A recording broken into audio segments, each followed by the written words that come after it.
Well, hi everyone, and greetings from Northern Michigan. This is Bob the Science Guy. How's everybody doing out there tonight, and how is our audio level doing?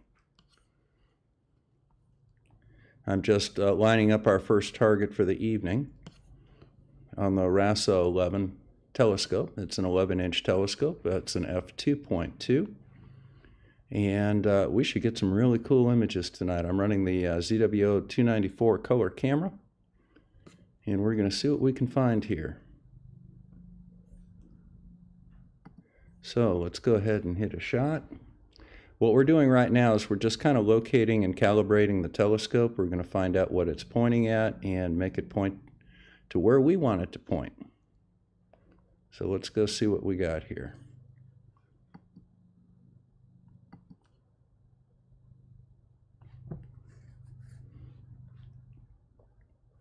Okay, so we're synced.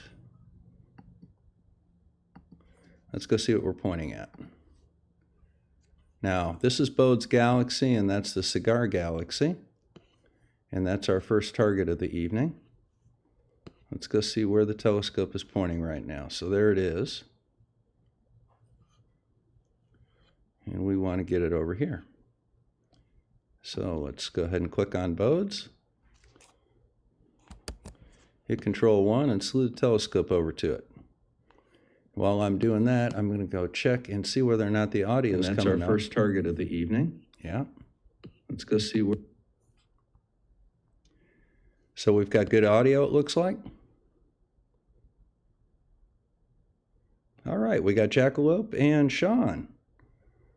Very glad to have you with us. Let's go see where we are.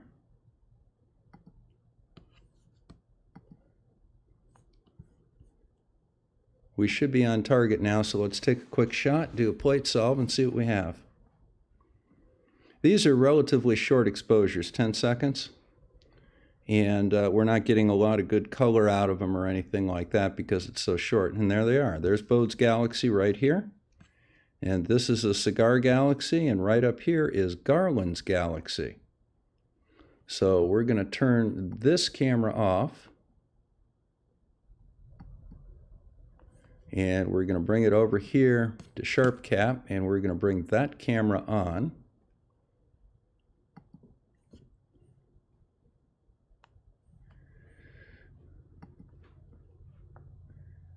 Now, I've got some settings that are preset for the RASA.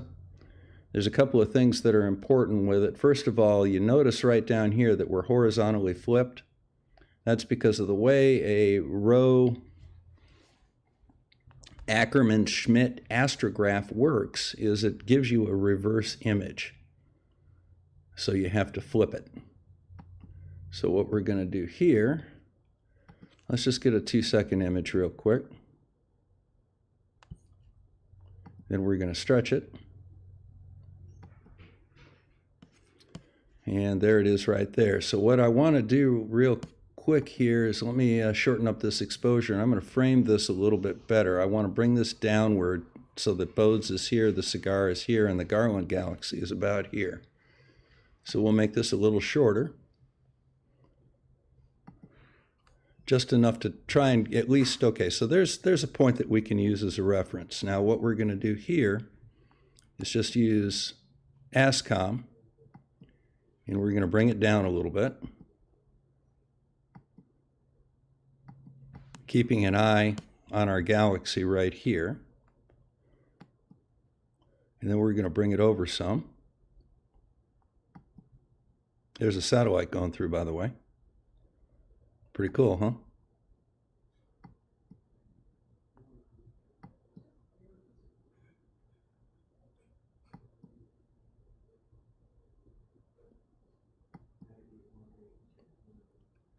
I'm thinking that this is probably a good position for us. So let's get a little bit longer exposure. My internet's a little slow tonight for some reason. Let's give it a 15-second exposure and see what that looks like, and then we'll start doing some regular exposures. We're going to do 1-minute subs tonight. I already have my darks and my flats set up there, and these are calibrated for 1 minute, so this will be a little dark at first.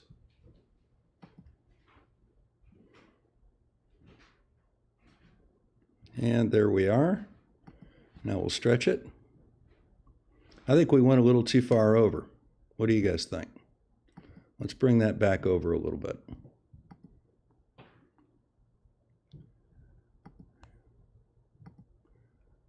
Now, I think if we go this way,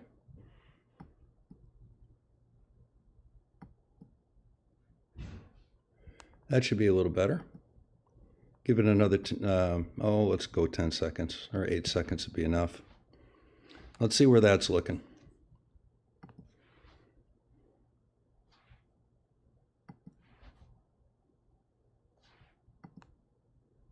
I'm happy with that.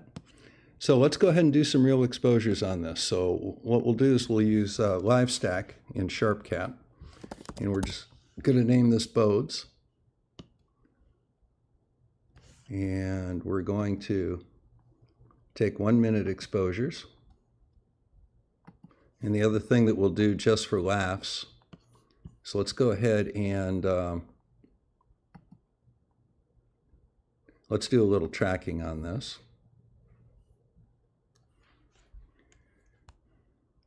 Now, we don't really need tracking for a 1 minute exposure.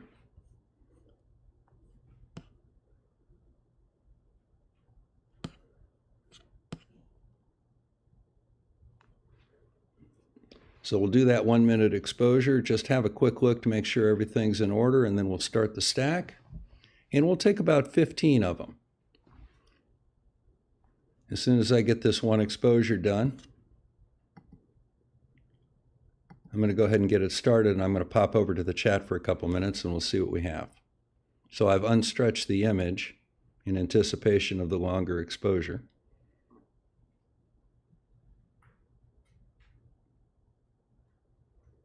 Okay, here we go. That's looking pretty good. All right, I'm happy with that. Now what we'll do is we'll go ahead and start the live stack. Now the key to doing a good live stack is, first, you want this histogram unstretched. You want to get this one unstretched, and you want that one unstretched. And then when you get your first image, we'll see what we have. And while we're doing that, I'm going to go on over to the live telescope stream and see what we have. Oh, we got a couple of people. Hey, Rodman's here. Good deal, good deal.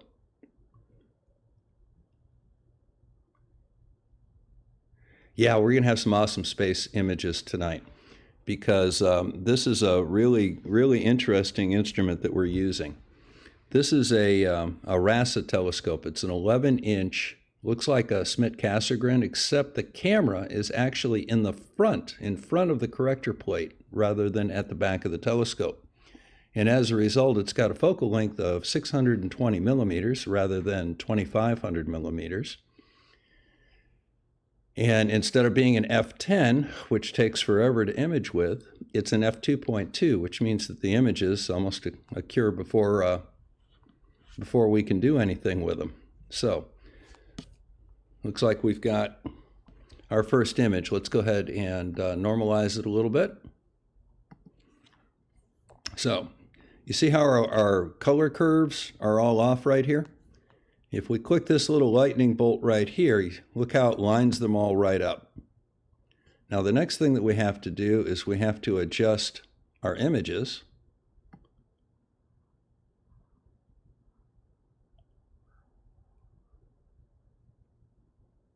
So what we have here is, this is Bode's Galaxy, this is the Cigar Galaxy, and this is Garland's Galaxy. So I think we're in pretty good shape right now. Let's see if we can adjust these around a little bit. Okay. Now, the black line should be just to the left of the peak of these curves. That's artifact down there. That's probably just some stray light. Now, your mid-range, you want to have it so that the curve kind of hits this right about where it goes from being a steep downward curve to a more gentle curve. Now technically we can bring in the white a little bit too. And these are our red, green, and blue colors. And right here is luminance. So we can change some stuff around with that too if we need to. What we want to do is we want to have this peak so that the top of it is just touching the histogram right over here. And again, it's just touching the histogram right here as well. And while we're doing this, we'll check our guiding. And we've got excellent guiding. Here is our corrections. Here's our target star, which is right here. These are our guide curves. And as you can see, our total RMS is only about 0.3. As long as that's below 0.5, we're in really good shape. Now, if you look right down here, I'm guiding to, at most, 0.84 arc seconds total, 8.86. So we're really in pretty good shape right here.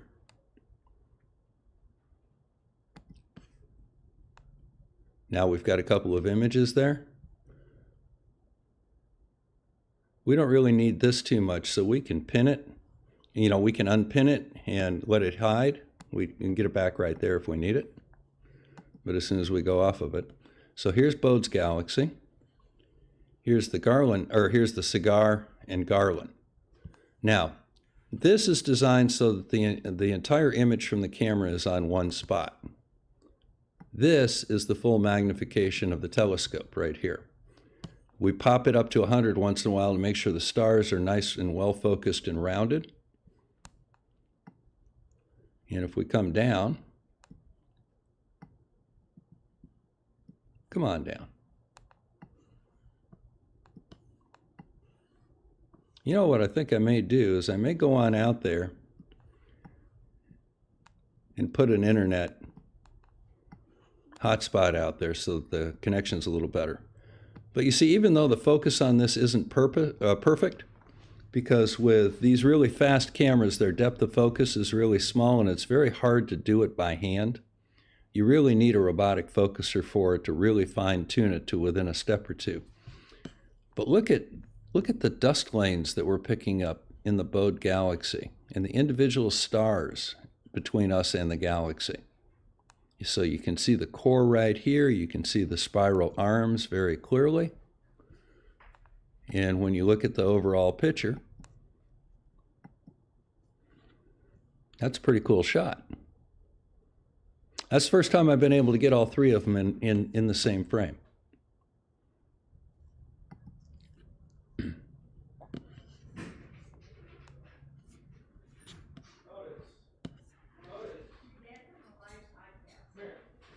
No, my son just stopped by. Hello, Grandma. All right. I'm going to go say hi to my son real quick. We're going to let this run for a few. Let's go see how many we have already. So we've stacked up about 6. I'm not at all unhappy with that. I think that looks pretty decent.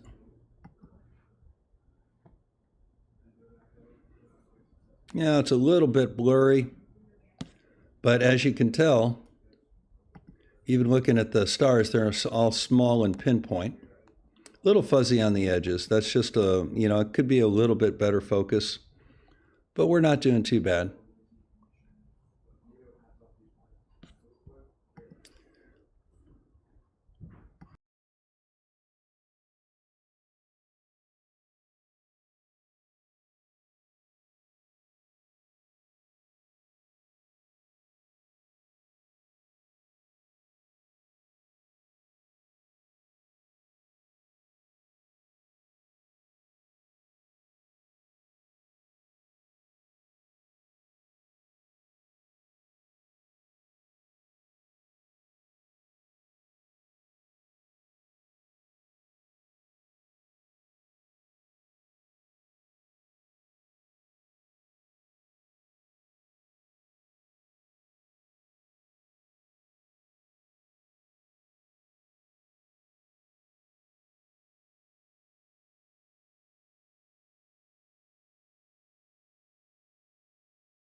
All right, now what we're going to do is go over to everybody's favorite galaxy. Give me a second. We're going to slew over to Andromeda, and I think you'll be quite impressed with what you see.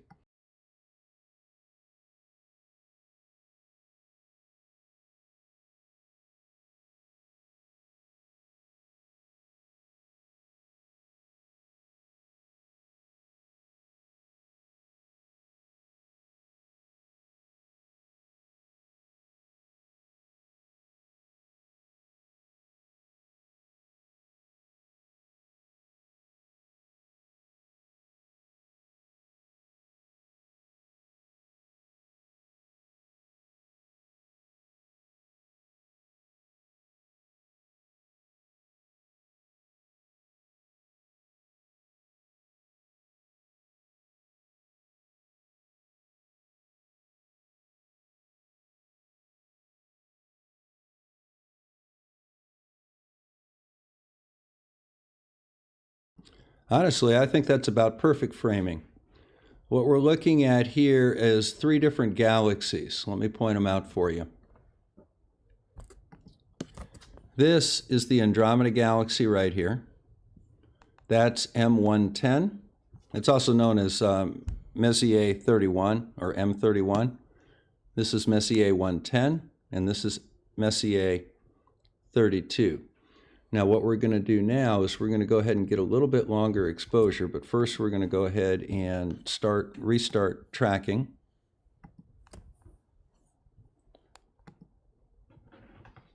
So we're restarting the looping, which is the imaging. This is what the guide scope is looking at.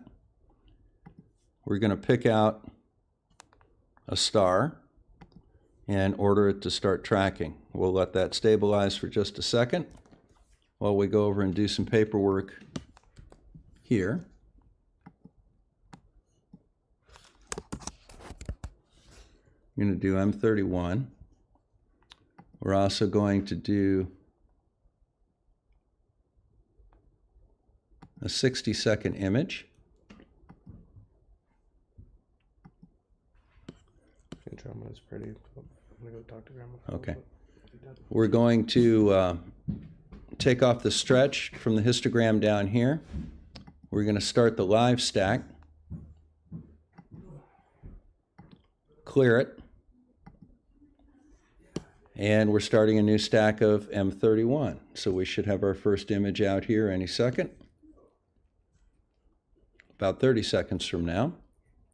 And we'll see what we get. And this is a good time to hop back into the live chat and see what's going on over there.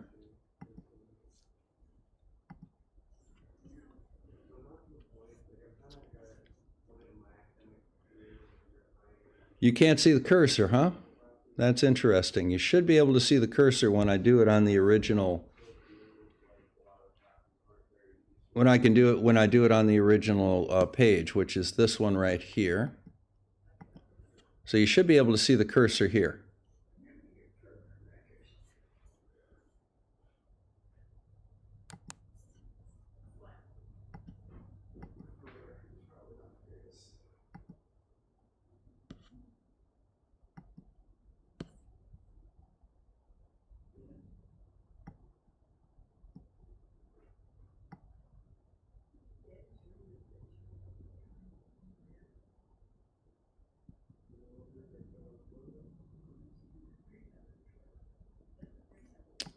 All right, we'll let this kind of work a little bit.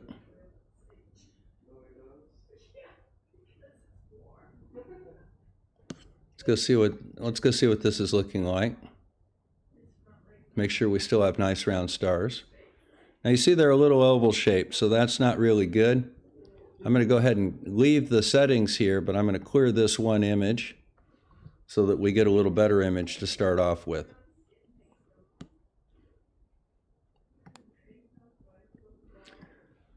Now, if you look at the exposure, you see how this histogram is off of the left side, down here in the right lower corner. The histogram is off the left side, and it goes out to at least about halfway through. So that means that we've got a good exposure. Going back to full screen image.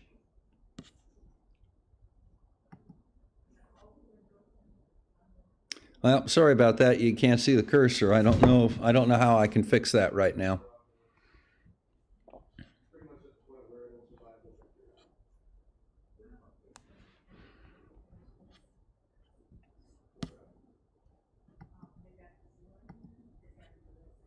Okay, here's the first image coming through. And we've got a little satellite. Now, satellites are kind of an interesting thing. You see how down here on the left in the bottom it says Sigma clipping in that little pop-out box? What that'll do is it'll look at these images over a period of time. And if this one streak is just a single one-off, it'll de-emphasize that one streak and you won't see it in the final image as much. Now, once again, the focus on this is off just a little bit. It's not quite as crisp as I would like it to be. And, you know, there are gain issues and stuff that I could probably fix and make it a little bit better. But you see how we're getting nice round stars? Look at these dust lanes that are coming out.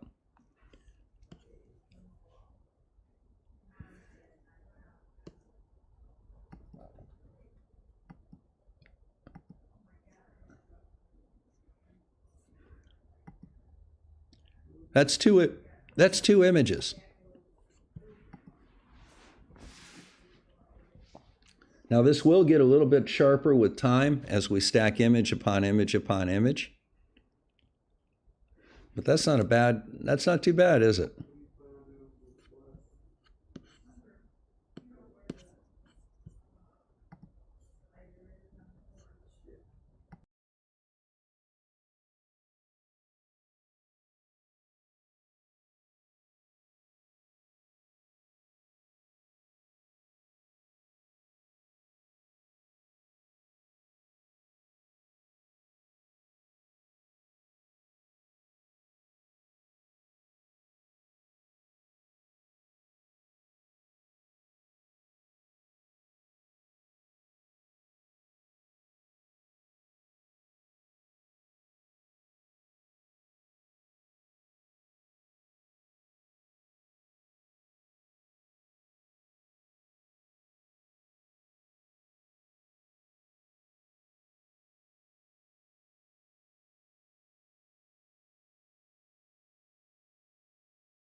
Now we just build this one image at a time.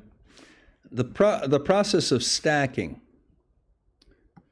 means that if you look at these stars that are off to the side, you know, just pick a star out there. In each of the images, first of all, these stars will all be lined up with the same star in the other images, so they'll be stacked one on top of the other.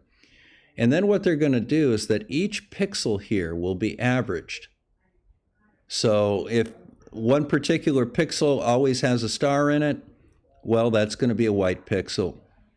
If it does not always have a star in it, it'll be a little less bright in that one pixel overall.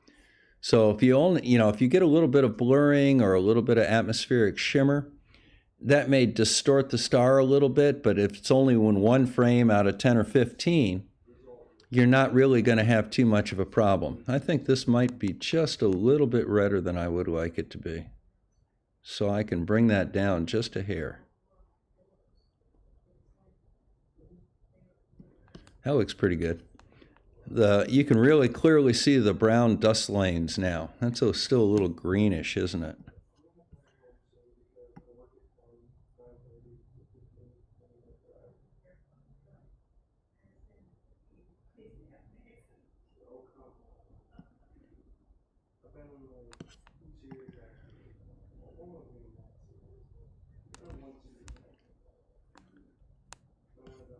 That's a little better. You're not getting quite as much detail in here because this is a one-shot color camera. And the way that one-shot color cameras work is that they take a grid of 4 pixels, a 2x2 grid of pixels. 2 of those pixels will respond to green, 1 will respond to red, and 1 will respond to blue. And then what it does is it looks at those 4 pixels as a single unit. Now with a black and white camera, each pixel is either black or it's white. So you get 4 times the sharpness, so to say. So color cameras are very nice for processing because, you get an image right away. But as far as really detailed images, you want a monochrome camera, and then you want to put red, green, and blue filters in front of it and take 3 sets of pictures of the same object. 1 red, 1 blue, 1 green, and then you combine them in something like Photoshop or some of the other programs that you use, and you generate a color picture from it. Now the other cool thing is that you can use what's called narrowband filters. And what narrowband filters are is one will respond to, say, the hydrogen, or another will respond to oxygen or sulfur. And you can assign a color to each of those images.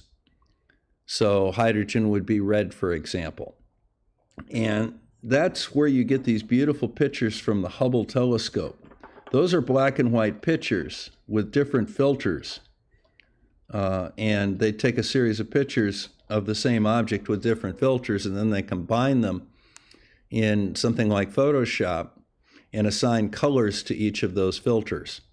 And you get those artificial colors. This is an actual real color image of Andromeda.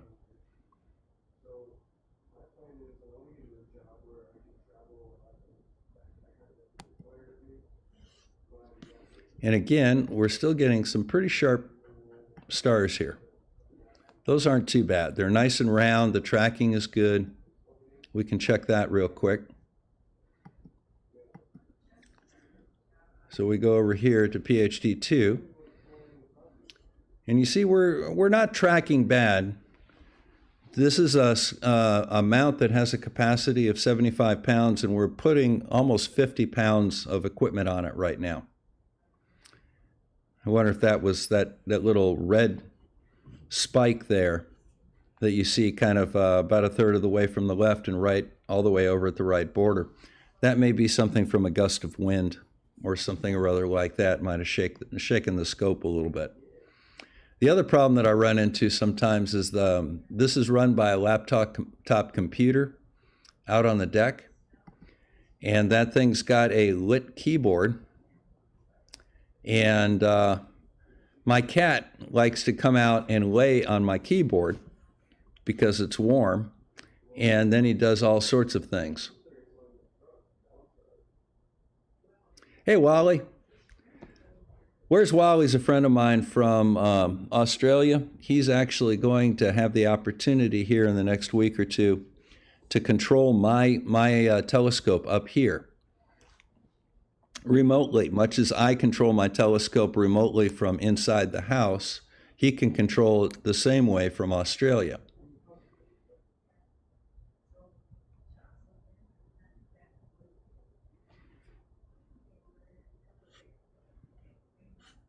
So let's get back over here and see what we have.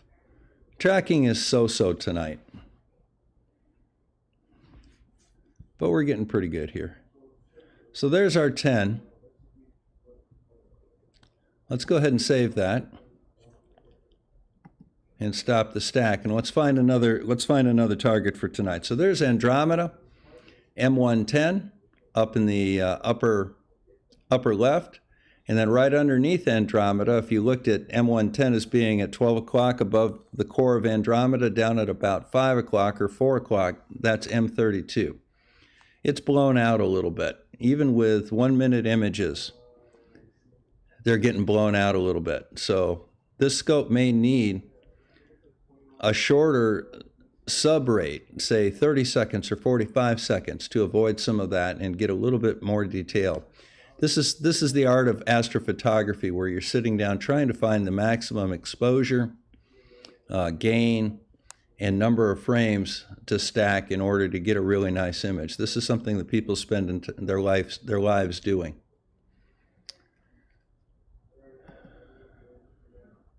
So we'll drop this down again to about 4 seconds just so we can kind of see what we're doing. Let's do something kind of interesting. I mean, there's all sorts of really neat nebulae and such that we can look at. But let's look at something that's a little bit more man-made. We're going to go over here. This is for satellites. And what we're going to do is we're going to download the 2-line element file, which is the Keplerian elements of the satellite and the current ones. And this will allow us to input a time and tell exactly where the satellite's going to be. And to do that, let's go see what we have here. So here we have a satellite in the southeast, and it appears to be sunlit. So let's go on over there and have a look.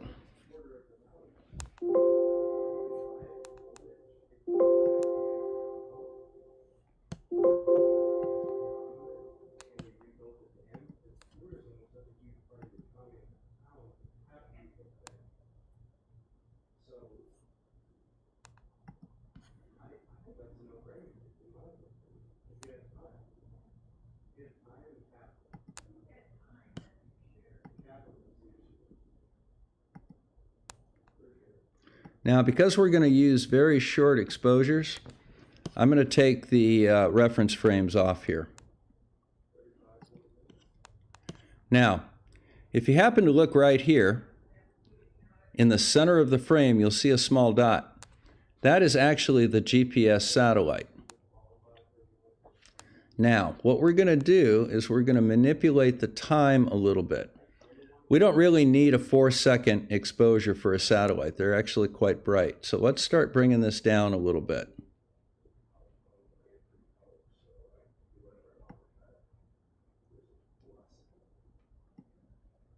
So actually what we'll do is we'll bring it down to about, let's bring it down to about 1/4 of a second. You notice that we've lost a lot of the stars. They're not very bright and we can't see the satellite anymore.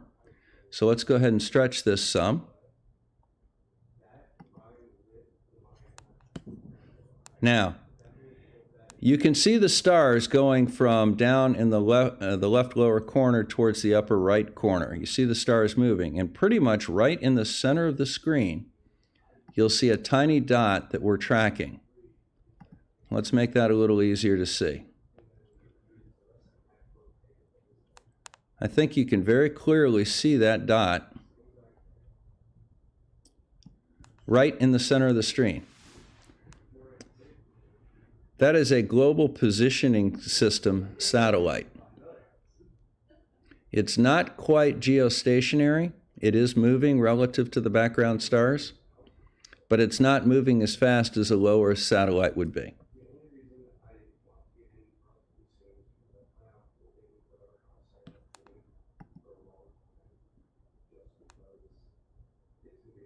Now, one problem that I have is that the camera that I'm using is a ZWO-294 color camera. That has a certain amount of data that can be transmitted per second. And every now and then, we kind of get more data than that thing can transmit, and as a result, what happens is you get a little bit of jerkiness and not quite as smooth as you want. Again, we're doing one frame every 1/4 second here. So there is going to be some kind of jerkiness going from frame to frame.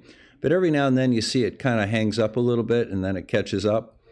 That's the data transmission from the astronomical camera on the telescope down to the computer that's reading the images. So let's go have a look at the Let's have a look at, see what we have here. Yeah, this isn't a geostationary, Wally. This is actually a GPS, which moves. You out here, Kyle? Yeah, I'm taking off. My son stopped by for a little while tonight. He's going to go take his job as a bouncer tonight. Whoa. Why you gotta word it like that, man? I don't like the tone in the voice. I'm protecting the establishment from liability. Oh, so what are you going to do? Throw me out of my house? No, I'm not gonna throw you out of the house, but I might rip a drunk dude's shirt off again. All right. Have fun. He was fighting, so I grabbed him, I threw him by the shirt, and I ripped his shirt. He was very upset about it. Oh, well. Take care, son. I'll see you for the tour on Monday night. See you, Dad. All right, back here on our live stream. It looks like, hey, Earth is Life. Love you guys. Earth is Life donated $2 for a super chat here because he's pretty impressed with this satellite. We can have a look at a few more if you would like. But this is basically, you see how easy it is? It's very easy with this software to be able to pick out and see these satellites. So anybody can do it. You just have to look. So let's see what other targets we can find tonight.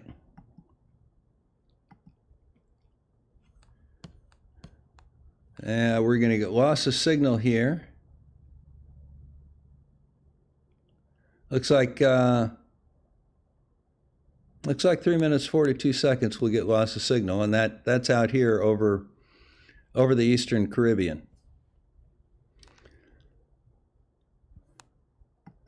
So that's guiding cruise ship right now, probably. But let's go see what else we have. Let's bring this back.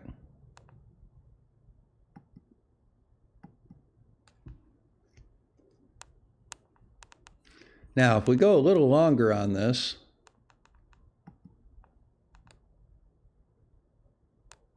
let's go ahead and put it up to 4 seconds. Well, 2 seconds would probably be enough. And then we're going to go back down here. Let's get it stretched properly again. So, the satellite is right in the center of the field, and you see the stars going by. Now, if we go down here and we turn off satellite tracking,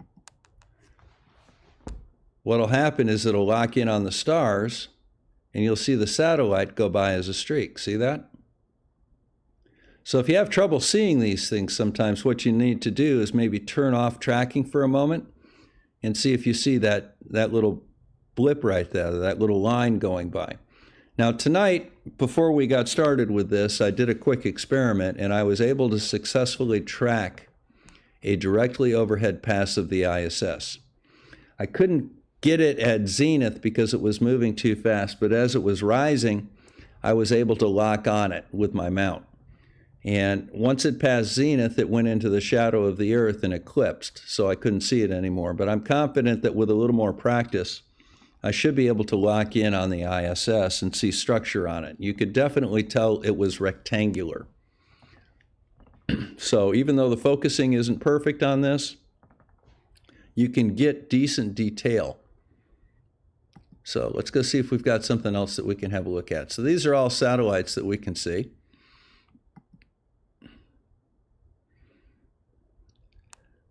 What time we got? We've got about 18 more minutes on this, and then what I'm going to do is I'm going to pull off the color camera, and I'm going to put on the monochrome camera and reconfigure the telescope. We'll be over in Discord by then. And what I will do is we'll start looking for some asteroids. I want to do a little bit of work tonight.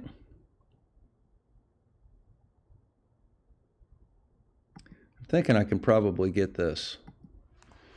This is the Hercules Cluster. It's a classic target that you'll see a lot of people look at. But it'll just kind of give you an idea of the speed of this telescope. So when we go over to Discord, I'll switch out the camera so that I get my precision monochrome, And we're going to start looking at some asteroids and comets and taking some measurements of the orbit of those bodies and reporting them to the Minor Planet Center at Harvard. We're an official, I'm an official observatory for the Minor Planet Center. And it's kind of something that I do for, just for fun. I keep an eye out.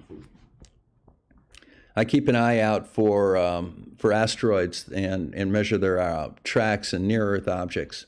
Now, William is the gentleman I got the scope from, and he happens to be in the chat right now, and he's glad to see that I got it up and running. He has used this scope longer than I have, and he's probably a little better at focusing it. But I'll catch up with him. As soon as I get that robotic focuser in, I should be in pretty good shape. And there is the great Hercules Cluster. Now,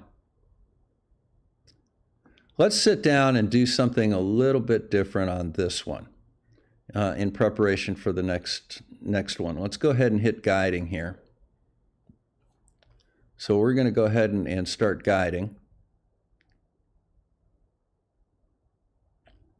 Because I'm going to start doing some longer exposures here. Now these are just going to be single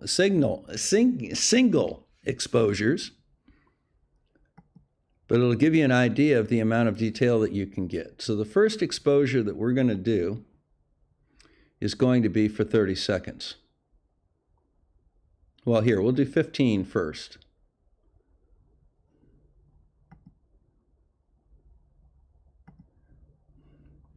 We're going to take the stretch off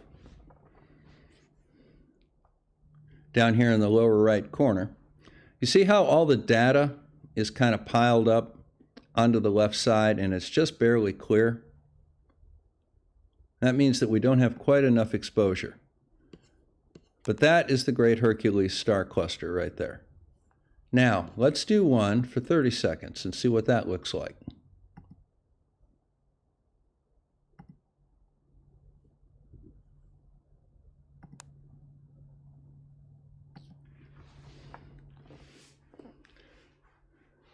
And right now, I think we've got a gain of about 285. That's a little high. Let's bring that down to about 200. So this won't be quite apples to apples, but it'll be close. I don't think it's going to be enough to cause a problem. But those of you that have telescopes out there that have looked at this great Hercules cluster, M13, you can kind of get an idea as to how long it would take you to get an image similar to this. There's a little galaxy right there in the upper right corner.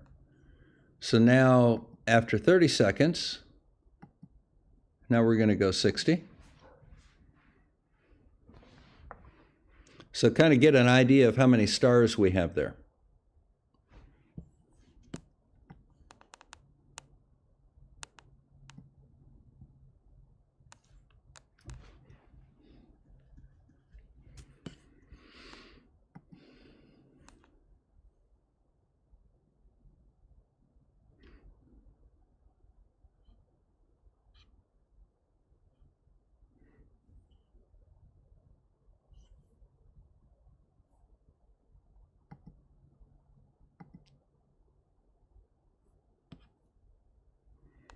Total RMS is 0.21, which means that we're less than 0.6 arc seconds, our guiding.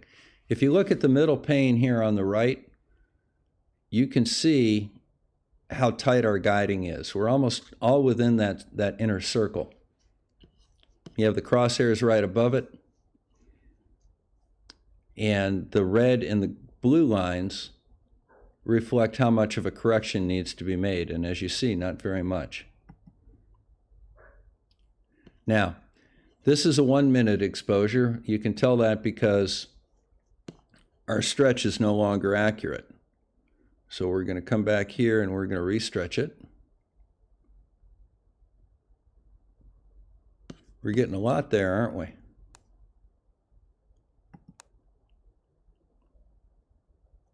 Focus isn't all that bad. It's not all that good, but it's not all that bad. But you see how the histogram in the lower right corner is starting to move a little bit more off of that left wall?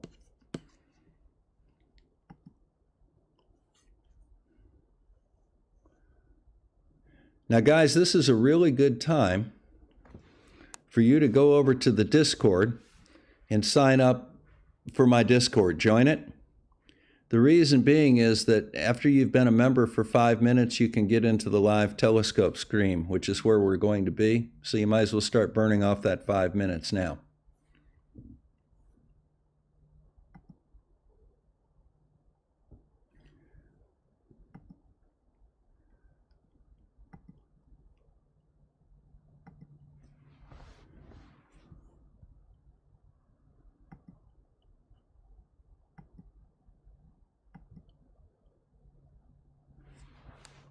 Okay, we're going to do a little longer exposure now, about 2 minutes, and we're going to see what that looks like.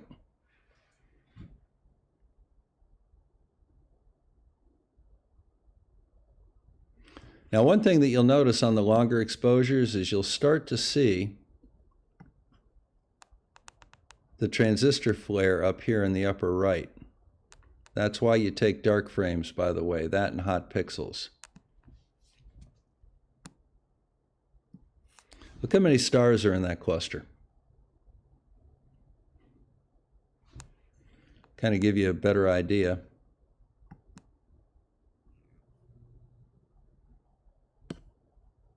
There's a lot of stars in there. See what's going on over in the live chat.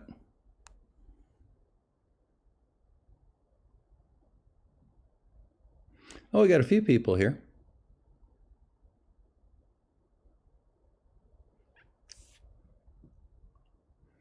So in about 10 minutes, after we get done doing a few of these images, I'm going to go ahead and shut this stream down. I'm going to switch out the cameras and recheck focus. And we're going to start looking for some asteroids, which is the actual science part of this. The color camera, the one-shot color camera right now is basically just kind of your backyard astronomy. We're going to do some actual citizen science next, and we'll do that over in the Discord. As a matter of fact, let me see if I can put that link up right here. There we go.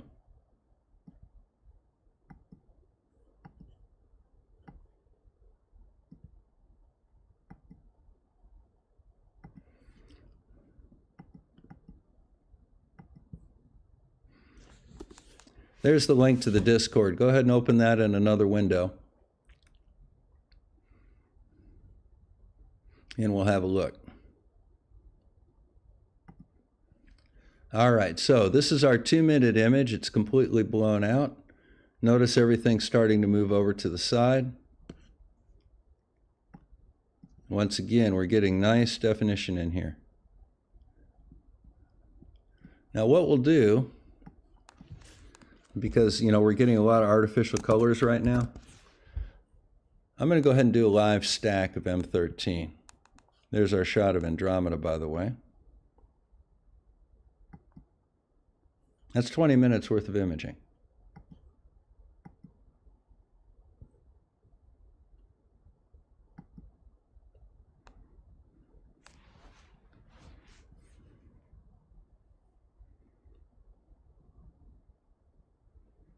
And we'll finish up the stream by stacking this a little bit and seeing what kind of images we get with a live stack.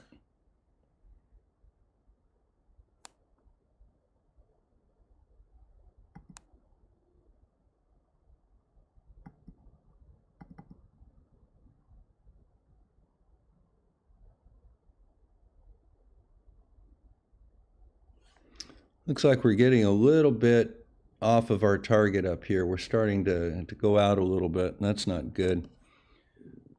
We're still within 1 arc second, though. Our tracking is accurate to within 1 arc second, so that's not too bad. All right, almost done with this first image. Let's go ahead and balance it and clean it up a little bit. There we go. First Let's make sure that that is unstretched. And we're going to go down here to live stacking. Going to balance the colors out. See how that brings our peaks together? And we're going to do a kind of a good stretch on the whole image. Let's go ahead and get it cleaned up some.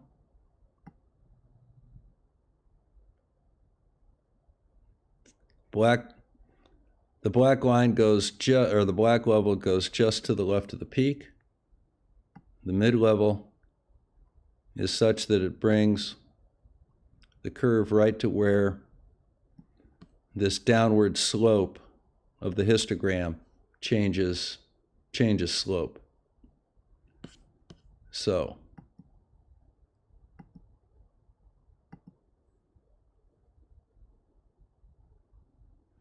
yeah, still getting a little issue here with some central. We got some vignetting out, or reverse vignetting out here, and we got a couple of dust motes. Let's see if we can do something with that. Let's put the dark in, and let's put the flat in. And when we do that, what I'm going to do is I'm going to go ahead and reset this stack. And we're going to do it with the darks and flats and see the difference that it makes. So about 15 more seconds. And we'll just let it run for a couple of images, just to show what it looks like.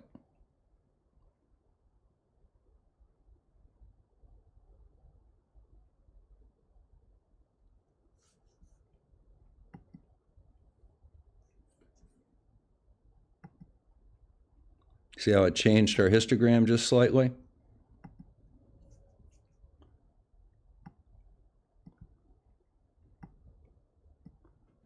See how the background's a lot more even?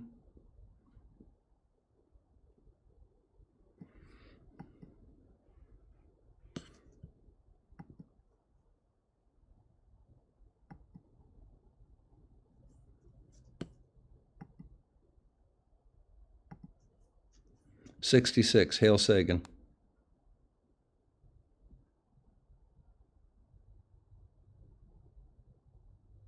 But nice round stars.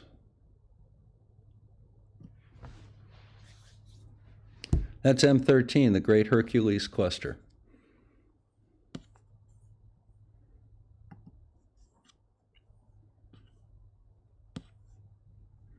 Guys, I want to thank everybody for stopping by.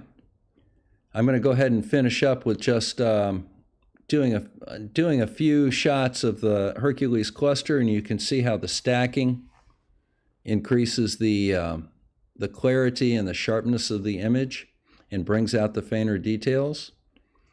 Then we're going to go switch out cameras, go over to Discord, start looking for some asteroids and comets. That's the fun part. And you can join the Discord. It will not be broadcasted, but you can join the Discord and you can interact with each other once you're in there. All right?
Well, there you go. Let's see, how many images do we have here? This is 3 images stacked one on top of the other. See if we can bring that over just a little bit.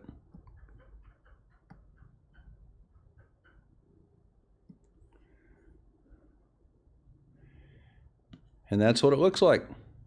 That is the Great Hercules Cluster. Well, thank you all very much for stopping by tonight.